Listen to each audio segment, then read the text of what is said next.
Once my decals are set up and once I have my vehicle in UE4, then I want to continue to push the vehicle towards finished.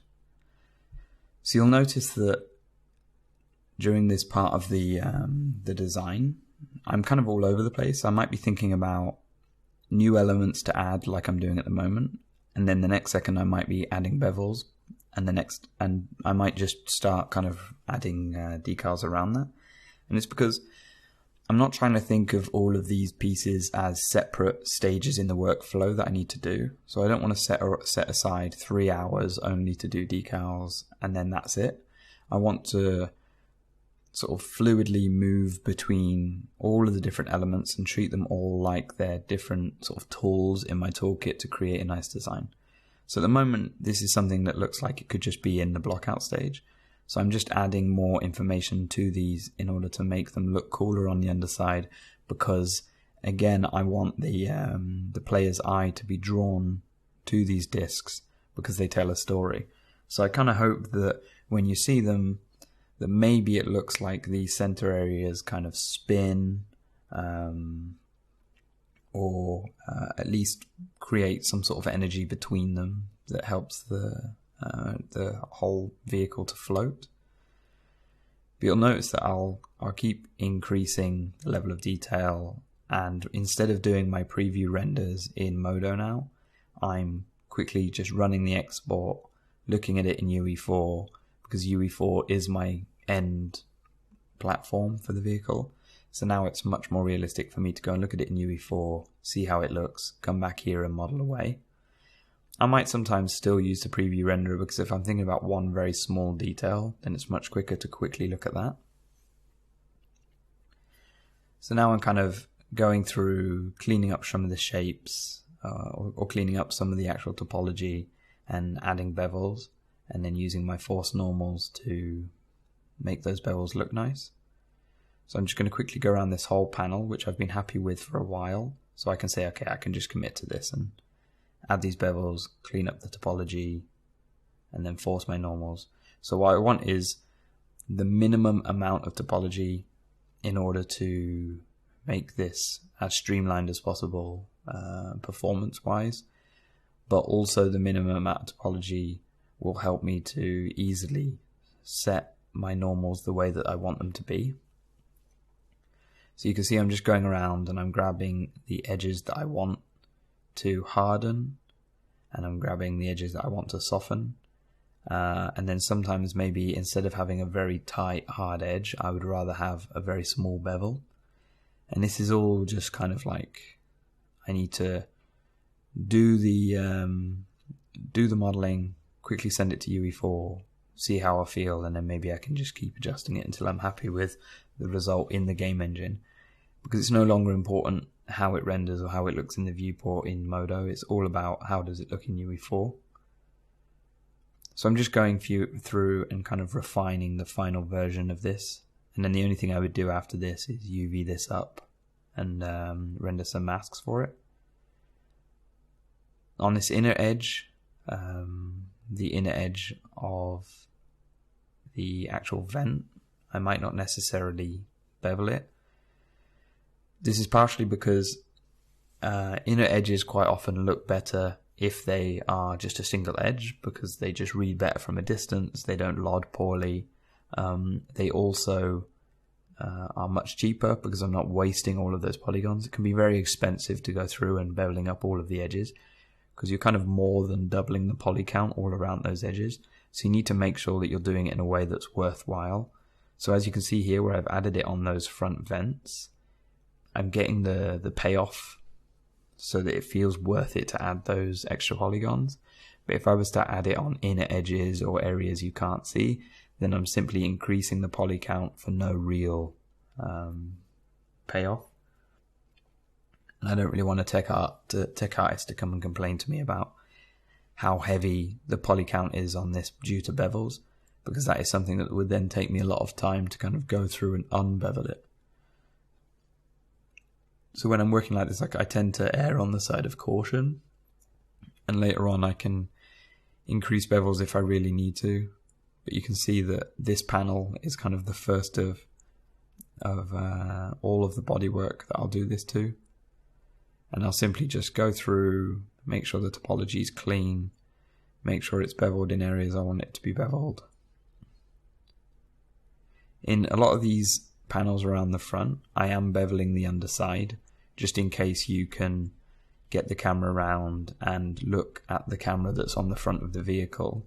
Then maybe these panels on the underside want to have more of this information so that they really stand up to close renders of the gun and the camera. But for the rest of the vehicle, the majority of these edges won't be beveled.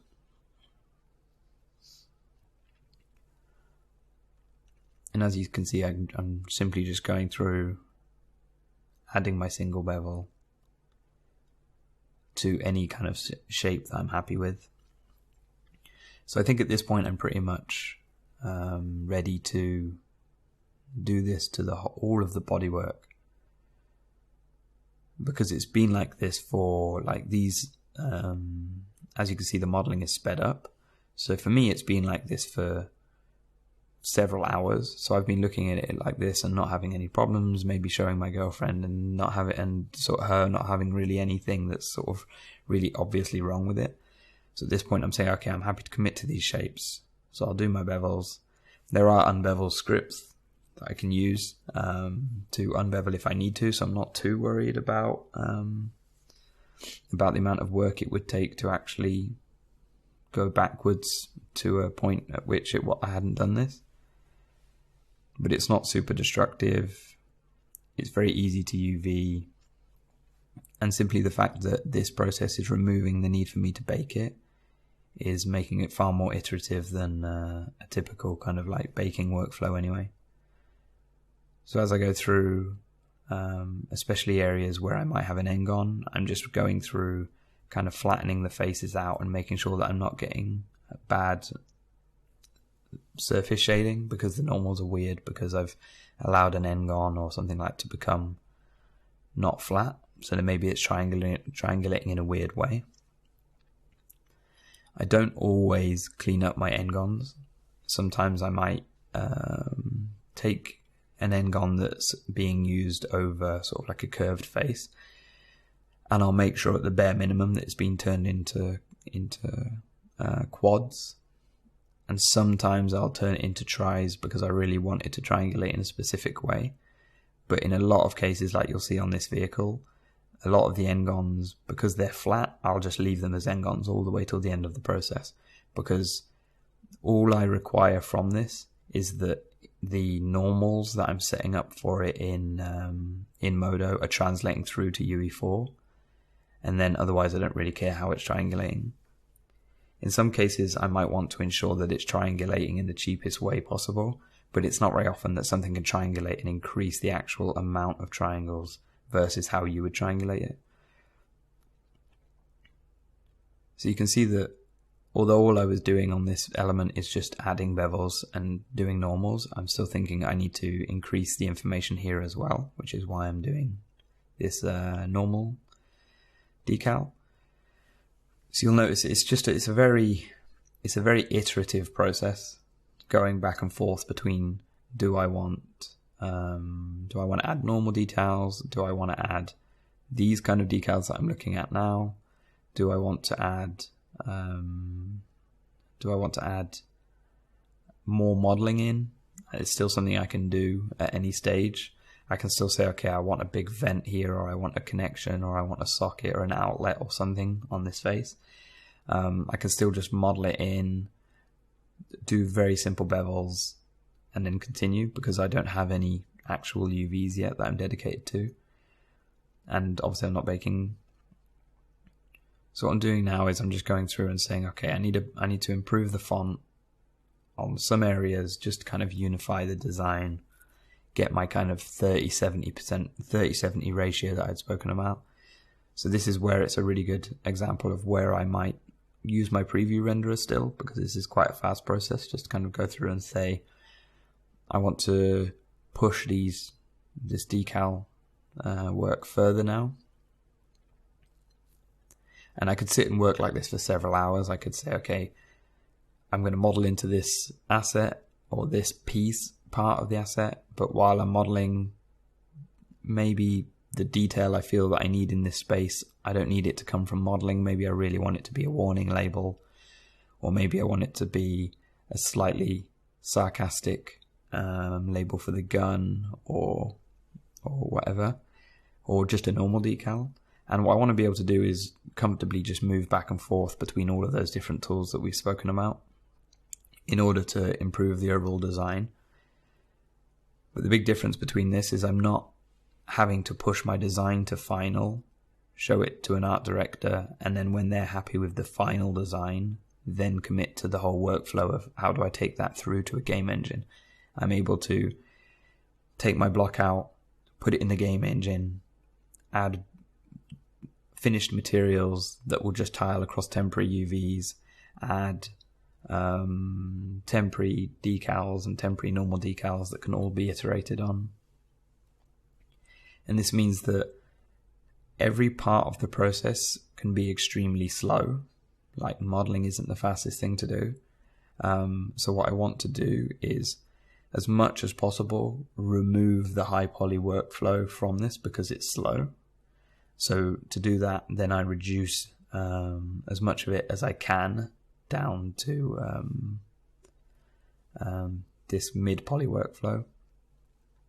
And then there's last elements that really need to be high poly. That's completely fine. And then the high poly part is fun for me anyway, especially because I'm using the round edge shader to really accelerate that process. And then after that, I want to be able to kind of like easily throw out these decals and small details and continue to mid poly model the whole asset. So I'm not having to commit at any point really to anything. I'm able to, at any point, my art director can come over and say, oh, how does it look? And I can show him in UE4, or I can show him in Snowdrop, or whichever engine I'm using at work. And then he can say, okay, this is cool. Can you add some sort of new gun to the back, or new vents to the side, or can you remove this element that I don't like? And that's fine. I haven't said, well, you and me committed to a high poly several weeks ago and now we're completely undoing the process. I can say that's absolutely fine. I can adjust the mid poly modeling. I could potentially add it into a high poly process if I need to, but it's likely to not hurt too much just purely because of how little high poly and low poly is going to be required for this task. It's still different if I'm maybe working on a very small asset. I do kind of have to build a high poly, make sure my lead is happy with that, and then go through the whole low poly and baking process, because it just simply wouldn't be optimal to build it in the same way that I'm building this drone. And this workflow is more specific to larger assets. So you can still use this on an asset that's like 1 by 2 meters cubed. But in this case, obviously, this is a very large asset. So this is why this workflow works so well. And we could use this workflow to build buildings or crash planes or cars or anything that's really big and anything that we can't afford to continue to pull loads of unique textures into because it would just become too expensive. So what I'm trying to do here is kind of give it the look of like there are energy rings inside these floating platforms on the top. So this is, I'm stepping back to a very kind of like basic part of the design, because all I've said is like, oh yeah, I kind of want these discs here, but now I need to refine them. I'm not kind of stuck with now I need to high poly these, because this is the stage I'm at. I can still very easily take 4 steps back and just increase the design or improve the design on the block out of a piece.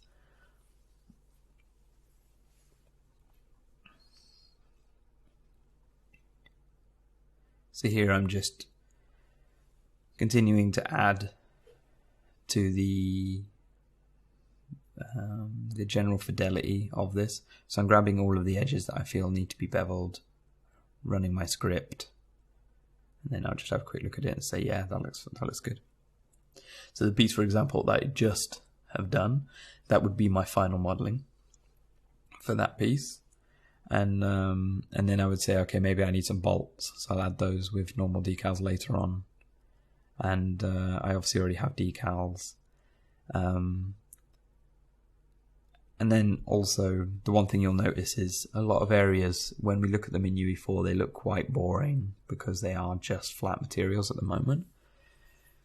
So once I've pushed this design or like this refining process far enough, then I think I'll just, if I need to take a break from modeling for a while, or I'm just getting a bit sick of it, of this stage, or if I'm just feeling a bit kind of like, maybe my mind is a little bit foggy, so I'm not able to come up with like nice elements, then maybe I can take a break and just say, okay, I'll go into Quixel's Dedo, set up all of my base materials, and because the process is so simple, it's very easy for me to set up base materials that could be final materials if I want them to be. Or if I'm in the workplace, if I'm in a big studio, I could just go over to my materials library, set up a basic UV set on this guy that would just be temporary UVs, and then take materials from my UV library, apply them to the asset, and see how it feels. Maybe at this point, then I can sort of spot missing materials that I might need, so I can make requests for new materials, or I can set time aside for me to build those in Substance Designer, or find those in the Quixel libraries or Dedo, for example. And it's like I've been saying throughout the whole process, it's that ability to be able to just keep stepping back and forth between different elements of the work, as opposed to needing to completely finish a design, get it approved, finish a high poly, start a low poly, go through potentially a couple of days of baking to get rid of all the baking errors and things like that. There's so many steps that are being skipped throughout the process of building this, which is why it becomes kind of a 1 week asset as opposed to a 4 week asset, because at no point am I thinking about adding control loops, which can easily take a few days for something that's very complex, to make sure it turbo smooths correctly, because I'm using round edge shader for any kind of high poly stuff anyway. And then the fact that there is very little high poly is obviously just a huge time saver.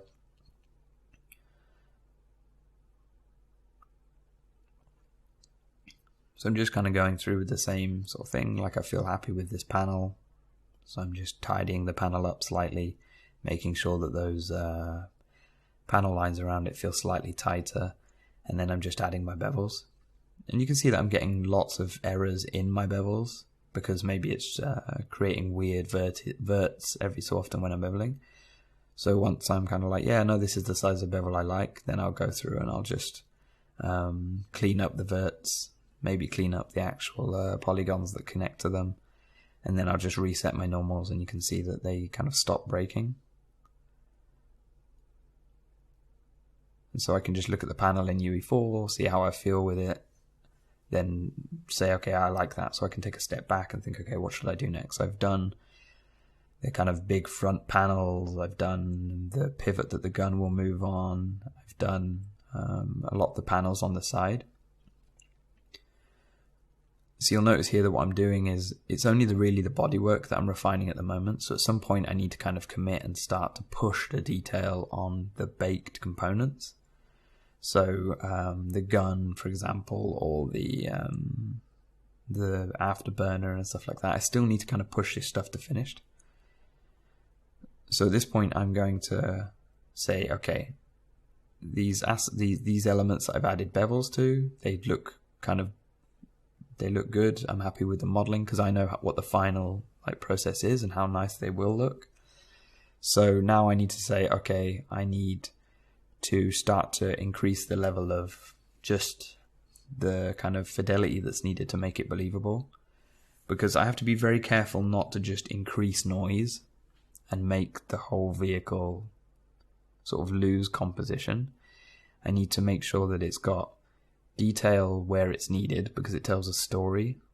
Like these bolts, for example, they show the viewer how these things are connected, and they add areas of interest, but they also, when you zoom out, they don't steal from the overall composition of the vehicle, because I still want the camera and the gun to pull more attention than little bolts and decals around the bodywork, because I'm relying on the bodywork to be my negative space or my areas of rest for the player.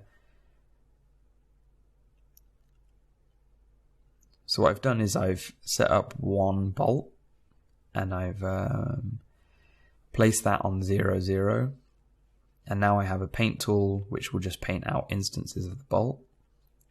So when I export this to UE4, it's going to export several hundred bolts as several hundred individual assets. So it's going to become very expensive on kind of individual meshes. It will become very expensive. So all I'll do later on when I'm happy, because UE4 won't complain about this, it will easily do this, but it's just not optimal. If I was going to build an entire game, then I can't work like this, but it's fine during the work in progress stage. So I'm going to go through and add these bolts out, and then once I'm happy with it later on, then all of the normal decals that are all over the entire asset, that all UV to that same normal decal sheet, I'll go through and I'll combine all of those into one single mesh. And that's so that hopefully the entire vehicle is made up of kind of 6 or 7 actual meshes. So it might be all of the bodywork would be one mesh because it's all using one material. Then all of the hardware could be one mesh, or all of the normal decals could be one mesh, all of the texture decals could be one mesh. So it would only be very few combined together. And then what we could do as well is combine the entire vehicle into one mesh, so it can easily be skinned and animated, and then just define where the materials go with material IDs. So this whole vehicle could easily be in one object. But when a game engine imports a model, if it's got material IDs applied to different elements on the model, then it will still treat them like separate meshes anyway, so that it's no cheaper or no more expensive to actually break those pieces out into individual elements. So that's why what I'm doing is I'm just keeping certain pieces individual to each other, because it makes it easier for me than just applying materials. So on this drone, I think at the end I'll do a combination of both. So all of these decals will all be one mesh. All of the normal decals will all be one mesh. But all of the bodywork and all of the hardware that is all mid-body modeled, that will probably all be one mesh, but with 2 different materials applied. And then all of the components which require actual baked normal maps, they'll all be one mesh.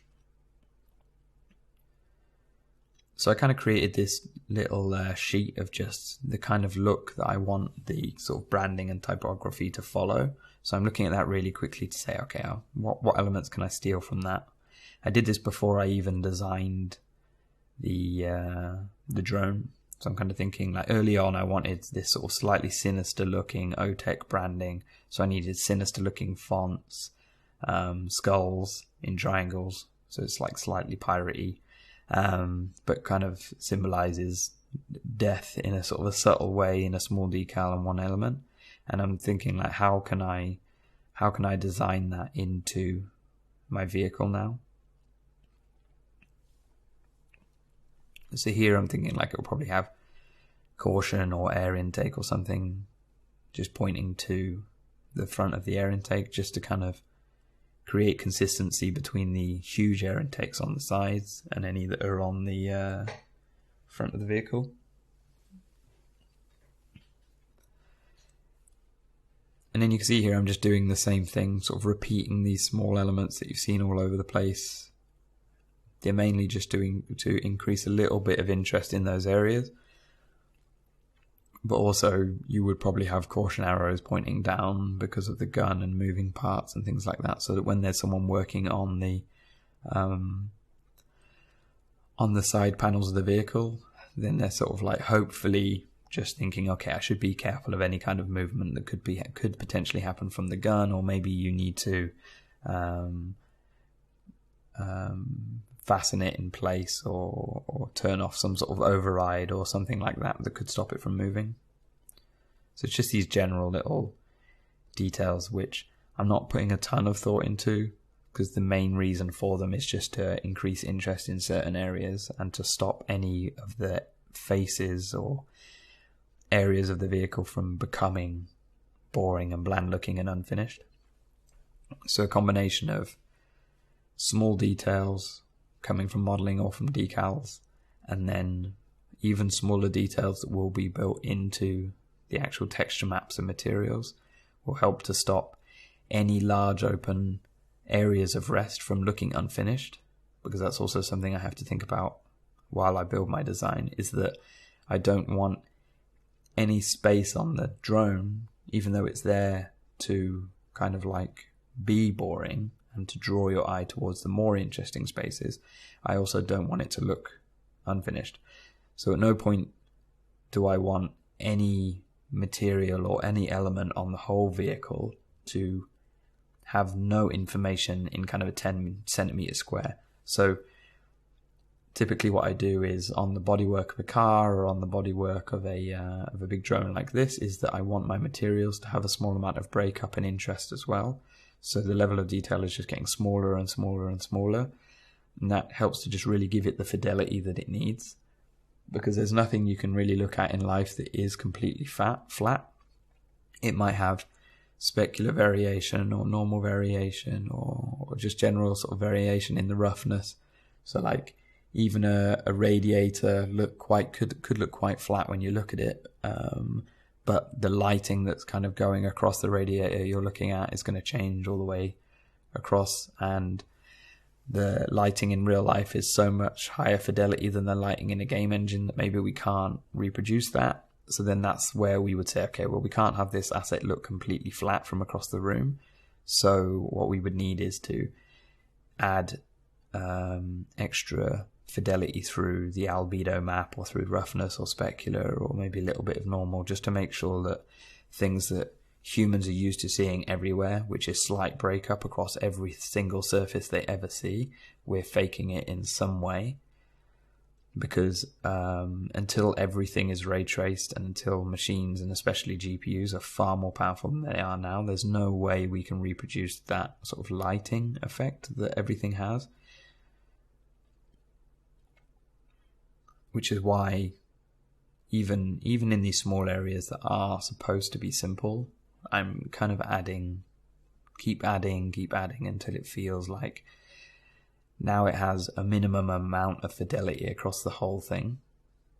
But whilst also trying to be really careful about just not pushing it too high, because the one thing I really don't want is for it to be 30% areas of rest and 70% noise and information, because then at that point you're overwhelming the person who's looking at it, and then there's no sort of strong story elements in the actual asset.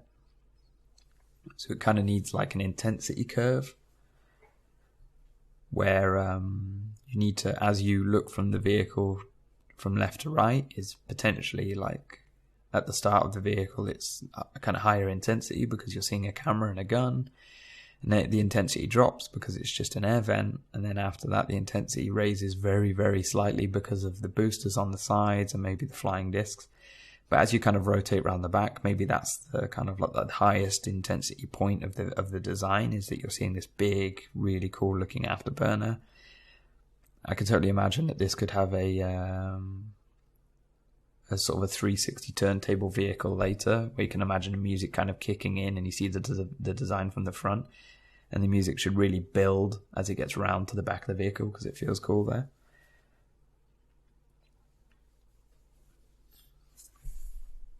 So I keep kind of just referring back to my little kind of test sheet, for want of a better word, of kind of just, it's sort of like a branding style guide, I guess. And I refer back to that and think, okay, what is on there that I feel like I could potentially build into the design of the vehicle? And I'm also thinking that, like, when I look at this kind of more sinister looking font is really cool, so I should probably use that a little bit more. So it's a really good place for me to just continue to increase the level of branding, because I don't want this vehicle to feel military, which is simple and only like for utility. So it would only have labels like warning labels and heat labels and no step labels and things like that. And then the only kind of like branding that it would have could be a country's flag, maybe UN logos, maybe a logo that they've added in a movie like a Punisher skull or something like that. What I want is for this to look like it is owned by a private company, so it's still advertising its logos on the side. So I still want it to be this kind of slightly dystopian, kind of gross advertising on the side of a big like death drone. I thought it'd be cool to add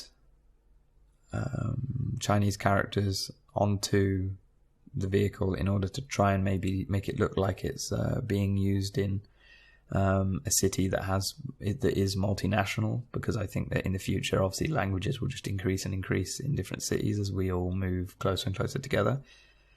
So I thought it'd be really cool to try Japanese or Chinese or just different kind of elements to the sort of like style or the branding of the vehicle. But yeah, this was something that I just couldn't really get to work.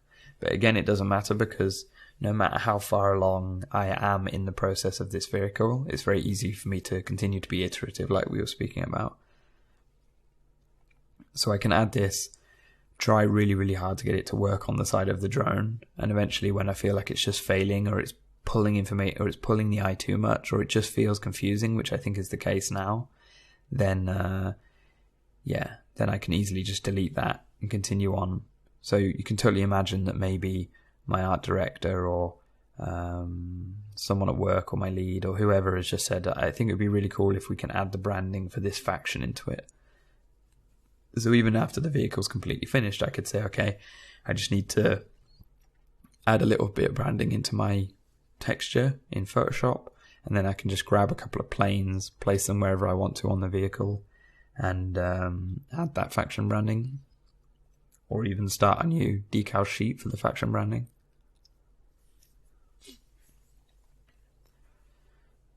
So because I am iterating on the entire vehicle, what I might do while looking at sort of Japanese characters and Japanese fonts is just maybe when I'm looking at it in UE4, one element of the modeling really starts to bother me.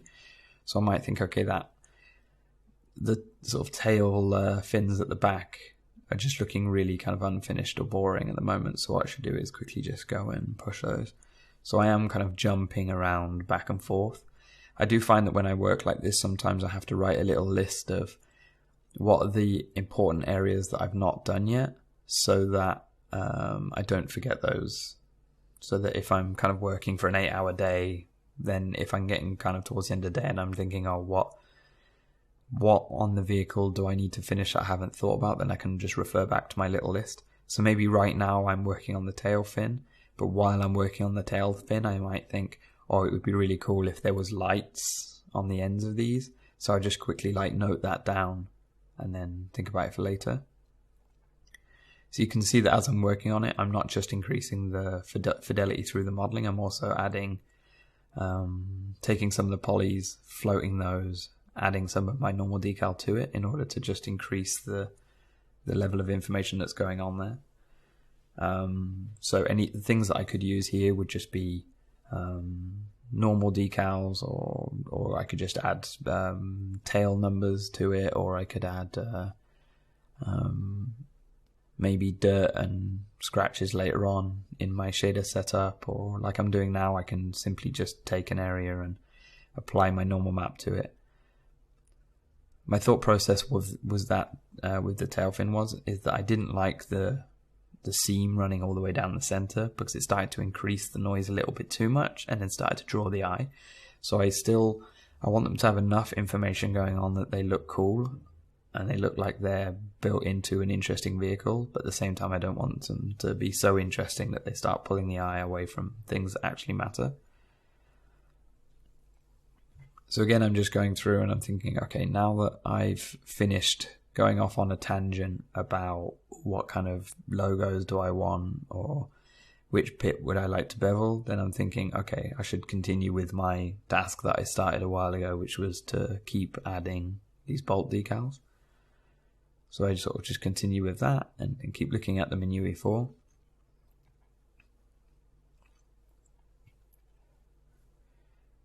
In UE4, the bolts or the normal decals can appear to be a little bit flat sometimes.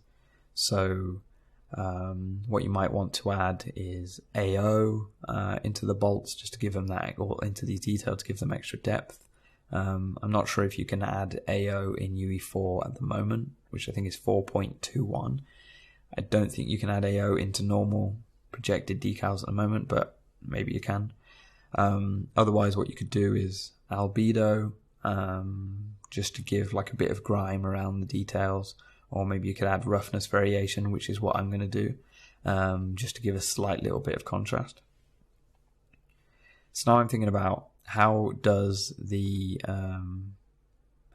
these boosters on the sides actually connect to the drone, and how do they actually pivot? So I'm taking this is the basic size of what I need the piece to be, the element that will connect the drone and the boosters, and then I'm taking it to 0, 0, instancing that, and then I'll place the instances in the world. So I'm saying, okay, I want those to pivot from this point on the drone, and I want them to connect to the booster in a certain place, and then I can model into the booster some sort of platform that that this pivot will connect to, and then I could do the same on the drone. So what I'm doing now is I'm taking this, and this will be the basic kind of platform at which the hydraulics, which they'll end up being, will connect to the actual booster. So I'm just going to instance these around, and then I'll follow the same process again, where I can just, when I export the whole drone, all of the instances will export out with the drone.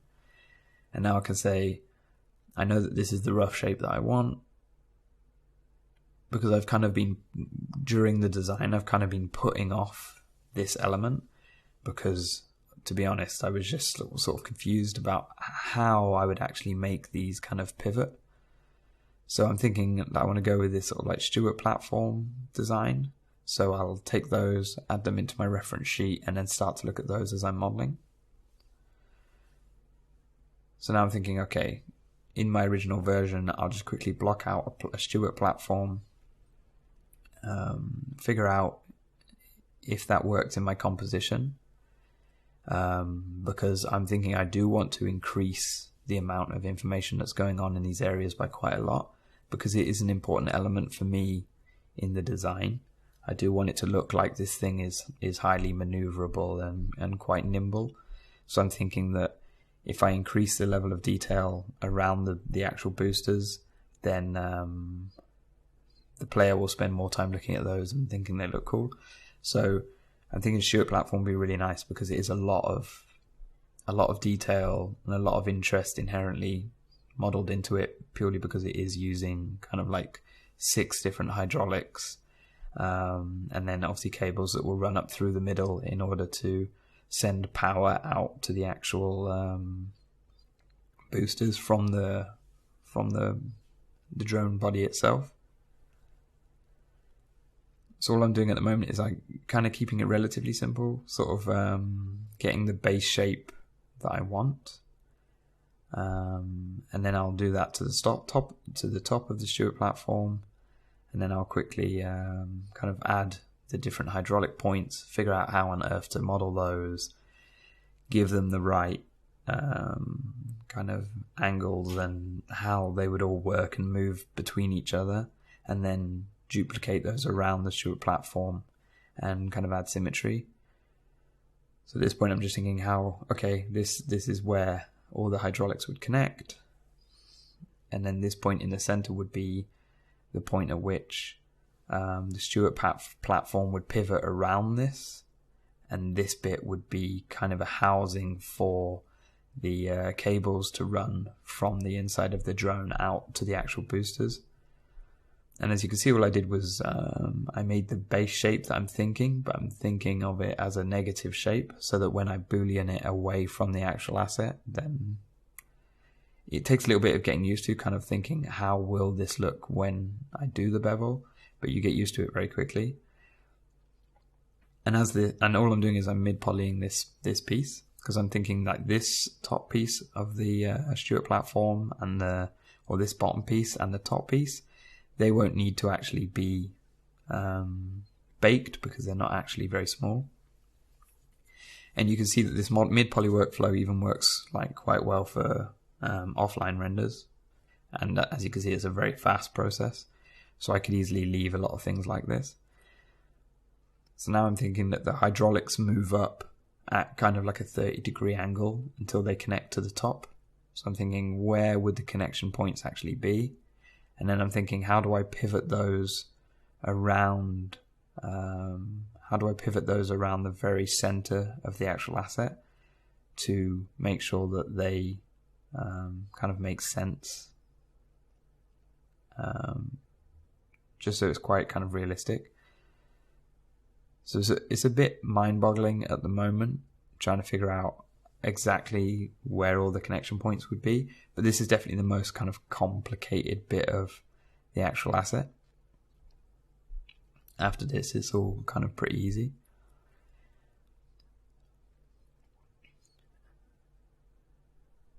And this is just like, I'm kind of keeping it, still trying to keep it simple. The mid-poly like beveling that I've done on the bottom piece is completely kind of unnecessary. I didn't need to do it at this point, but also sometimes maybe after taking a couple of minutes of modeling, I just want to quickly say, I'll do some bevels just for fun, but also it's not a waste, because if I like that element and I know I'm going to keep it, then these bevels can be done and then they will stay and go all the way through to the end. Because I'm not low polying it, so I'm not kind of beveling it and then creating more work for myself by needing to unbevel it later for a low poly. And then anything that I know that will be baked for a high poly later, I'll try and keep that as simple as I can for now, so that I can create low polys from those. And then once I'm happy with the low polys for those, then I can separate them out and use the round edge shader and maybe a little bit of extra modeling just to increase the level of detail to be baked. So now I'm just thinking, I'm using these cylinders to figure out where the bottom and the top of the Stewart platform would actually meet. Because I want all 6 hydraulics to be able to move left and right so that the entire Stewart platform can tip from side to side, but it can also rotate on its own kind of like center axis, in order to give all of these boosters plenty of maneuverability. And then each of the boosters has its own Stewart platform, so they're able to all move individually. So maybe both of the back boosters would turn right at the same time, as the front 2 boosters just tip forwards to slow the vehicle down. So hopefully it looks like it gives it a lot of maneuverability. But rather than just creating kind of quite a simple covered up round pivot, I wanted to make it look like this is something where the player can stop for a few seconds, look at this shape, and hopefully have kind of an understanding of like, oh, this looks quite maneuverable here. So these pieces must need, the boosters on the side must need that maneuverability, which is why they're connected to these. And so hopefully then that gives off the message that these pieces are quite kind of functional.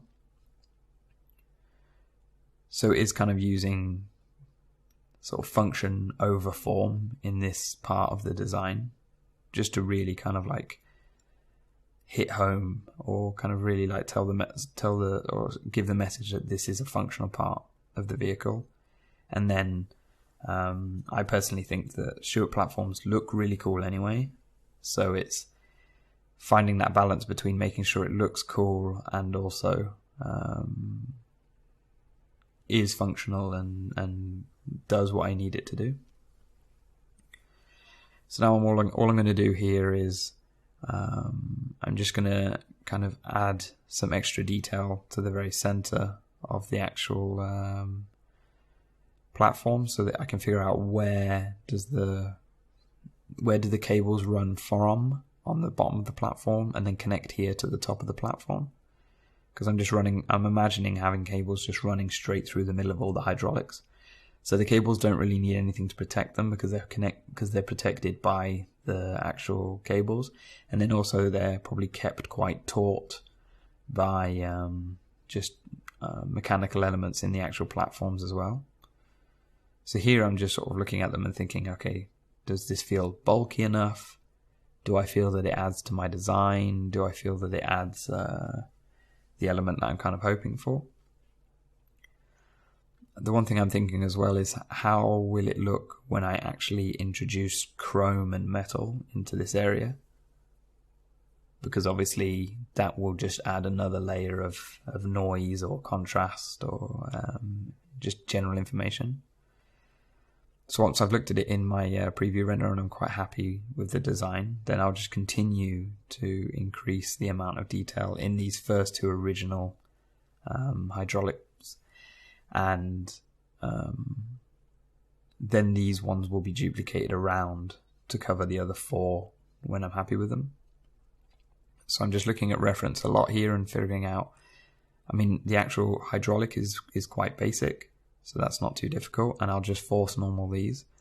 But the actual couplings or connections between where the bottom of the Stewart platform meets the hydraulics, I need to figure out how do they look like they can rotate, turn, twist, and all these different things. So as you can see here, I'm having an issue where as I do my export, maybe some parts are missing from the export and other parts are just completely reordering the mesh IDs so that materials are applied to the wrong parts of the drone. That's not something I'm really panicking about, because I'm more doing my export to see if the pieces are exporting out in the correct way, just to kind of double check I'm not going to cause bigger problems later, and then I can quickly tidy up the whole thing and make it look like this, which is sort of correct. Because obviously I've had a quick look in my preview render to see if these Stewart platforms look cool, but my end result should be in UE4, so I need to get them into UE4, have a quick fly around, figure out if I think they're chunky enough or if they're interesting enough, and if I do feel like they're interesting enough, then I can continue. My biggest thought when I was looking at them in UE4 is that they're not quite chunky enough. Like, there's a lot of air that you can kind of see through the overall design. But I'm sort of thinking that with the addition of cables through the center, that will help to hopefully kind of thicken up these this point of the design. So I don't want them to look to have so much negative space that they just become too much of a focal point. So by filling up those gaps in between with cable work and potentially maybe even thickening the hydraulics up a little bit more, then it'll help to just make them look detailed and interesting, but also not super eye-catching because it's got so much kind of contrast going on. So at the moment I'm just kind of going into my mid-poly modeling and sort of adding the kind of additional shapes that I would need in order to support the Stewart platform. Because I'm thinking that I won't go too into detail on how they would actually connect. I just need to sort of give it a little bit of kind of chassis space for the Stewart platform to actually connect to. So now I'm just kind of going into that, adding that into my blockout, making sure my blockout supports the kind of needs of the actual structural elements of the asset, and then I can continue to focus on how I detail those. So you'll notice that towards the top of the Stewart platform at the moment, it doesn't look like there's a lot of space for the Stewart platform to actually kind of rotate either. So I would need to give that a little bit of space. And then maybe even though this doesn't give it like a ton of room to pivot around, it's probably enough so that the Stewart platform can rotate back and forth by kind of 45 degrees. And then the hydraulics on top of that can also rotate another kind of 45 degrees. So you're still getting probably enough movement in order to actually get the rotation you would need on the boosters themselves to make sure that they can do their job. So now I'm thinking is I'm kind of creating a sort of coupling that the cables would come from. So I'm thinking that these 3 points would be the point at which the holes that the cables come out of. So it would sort of come out of this kind of like metal coupling that's there to sort of protect or create a connection for the cables. And then the cables would just flow up through the Stuart platform into the other end and therefore off into the rocket boosters on the side. And this is more so that I get variety in my materials, as well as just some extra kind of designed elements to make it look like there's a function in the design here. And then I'm quite simply just drawing some cables out. So I'm just taking one of the faces, making it slightly smaller, and then drawing this cable out. I'm kind of trying not to be too wasteful with my polys, but at the same time I want you to be able to get very close to these. So I don't want them to look too low poly, but they could probably definitely be a bit lower poly than they are now for a game that was going to ship. But in this case, because it is my own personal work, I am working a little bit higher poly than I probably would in a game engine. But still not too much higher. I'd probably cut 10 or 15% out of the entire vehicle if I was going to ship this. But as it's my own personal work, I do want to kind of push the standard a bit. So now I'm looking at them again, and I'm sort of seeing, okay, that's kind of done what I wanted it to. It sort of thickened those up, killed that negative space, and helped to give a little bit of narrative to why they're there. So hopefully you can see now when you look at the Stuart platforms that they don't only create mobility for those side boosters, but they also create power, and it comes over from the body of the vehicle. And then on those cables, I plan on tiling a cable texture that will probably be very low res, like 512 or something. I'll tile that along the cables and it'll be finished. So the other thing I want to do is create actual vents into these intakes. So in Photoshop, I'm just creating like a honeycomb, and I'm just going to tile this.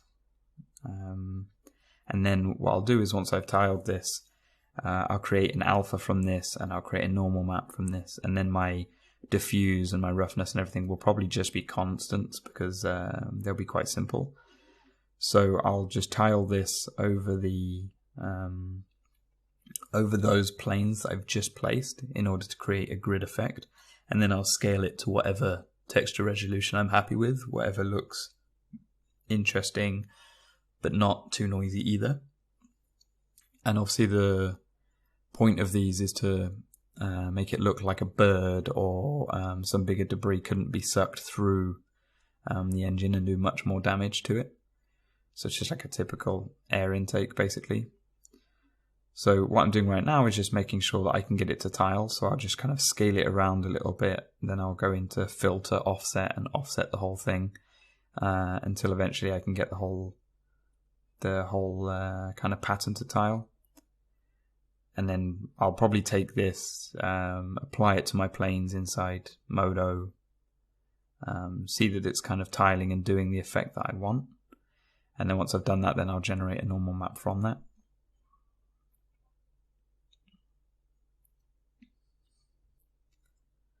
So you can see now it's starting to get kind of close enough.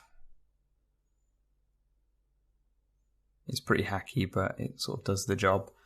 Where all it needs to be is, because it's going to be such a basic effect, I just need to get it so that it feels like it's kind of naturally tiling. And then I can use that for kind of vents all over the whole vehicle once I'm ready. And this could again be, because it's quite a simple thing, I could obviously, it's very generic. I could very easily use this and apply it to assets all over the city that this thing's flying through. So again, this texture might be something that's not necessarily being loaded uniquely for this asset. So you can see now I'm quickly taking it into Modo, checking that it does actually tile nicely, and then I'm just scaling my UVs to ensure that it's kind of giving me the noise level that I want, because I do want those intakes to draw the eye and be interesting and tell a story, but also just not to be so kind of over the top that it's pulling too much information. So now what I'm doing is I'm creating like a very basic kind of alpha for it, and then I'm just thickening this up because I feel like it's too fine, like it's too small detail at the moment for the effect that I want. So I'm simply going through and just thickening these lines up in order to just make that design read slightly better than it was before. So that's what you can see me doing here, is just basically thickening up the effect. And now I'm feeling kind of a little bit happier with how this reads at a distance, because I don't want it to just come off as noisy. And I'm scaling it around a little bit just to make sure it tiles. And then the next stage is basically to make a quick height map out of this. So I'll probably give it like a slight inner glow, or some slight depth to it, and then I'll just convert it into a normal map using Quixel's Endo. And then once I use this in combination with an alpha, then that'll be enough to give me that kind of depth. I want the normal map to sort of like be doing its job inside the alpha of the texture, so that the alpha isn't alphaing away all of the normal information, which is why I've kind of exaggerated the normal map, so that again it's quite big, kind of almost a clumsy normal map, so that it reads from far away. And now I'm adding this normal map and the alpha together to create my vent shader. So this is a very basic shader. It's literally just, it has opacity. I've brought in the normal map. I'm adding the normal map in. And then I'm just going to bring in, and then the alpha is in the alpha of the normal map probably at the moment. And I'm just using constants to create the roughness and the color of it at the moment. So at the moment I'm just changing the way that the normal map actually compresses so that the alpha will work.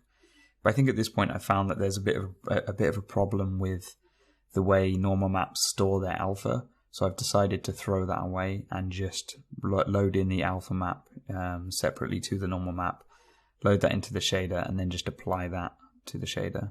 And then later on I can go and problem solve that problem, or put it back into my normal map and rebuild the normal map properly in the shader. So now you can see that I have my grid applied in UE4, because again it's like I've used Modo very quickly in order to ensure that the scaling is what I want and that it's not too noisy, but UE4 is the end result, so I need to make sure it looks good in UE4. And now once it's in UE4, then I've realized that now that I have the grid there, that I just have holes where I can see all the way through the vehicle.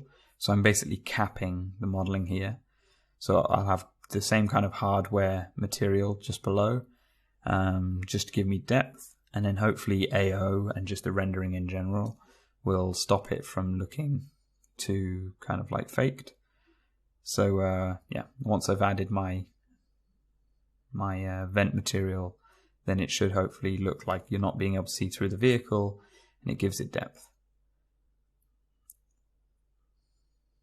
So now all I'm doing is kind of continuing to iterate on my my decals. So I'm thinking it'd be really nice if the camera has warning labels on the side, because obviously, like I was saying before, maybe while I was working on the vents, it was really bothering me how kind of like uninteresting the camera maybe looks at the time. So then I was like, okay, now once I've done the vents, I can quickly pop that back to this part of the workflow and add some nice warning labels. I'm also noticing that at the moment all of the decal work looks very clean.